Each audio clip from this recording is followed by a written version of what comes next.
ভেন্ডি পোস্ত করবো। হ্যালো বন্ধুরা, তোমরা সবাই কেমন আছো? আমি ভালো আছি। আজকে আমি ভেন্ডি পোস্ত করবো। কড়াইতে তেল দিয়ে ভেন্ডিগুলো আমি ছেড়ে দিচ্ছি। ভেন্ডিগুলো ভালো করে কষিয়ে সর্ষে পোস্ত দিয়ে করবো।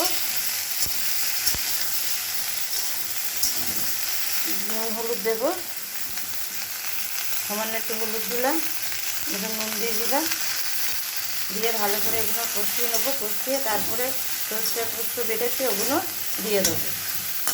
একটু এবার পোস্ত দিয়ে দেবো। পোস্ত বেটে রেখেছি, এবার পোস্তটা দিয়ে দিচ্ছি। এখানে পোস্তর সঙ্গে লঙ্কা নুন সব একসঙ্গে বেটেছি, সর্ষে আর পোস্ত। এবার এবার কষাবো। কষিয়ে তারপরে জল দিয়ে দেবো। কাঁচা লঙ্কা তরকারি, পাকা পাকা লঙ্কাগুলো দিয়ে করেছি। জল দিয়ে দিচ্ছি।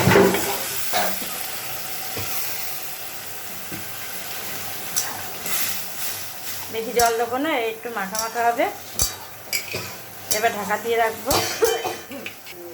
একটু দিয়ে দিলাম, একটু ঢাকা দিয়ে রাখলাম।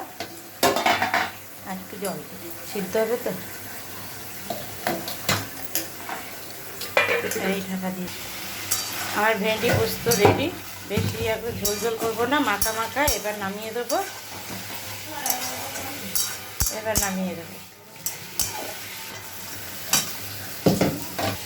এই যে এবার ভেন্ডি পোস্তটা নামিয়ে দিলাম। দেখুন,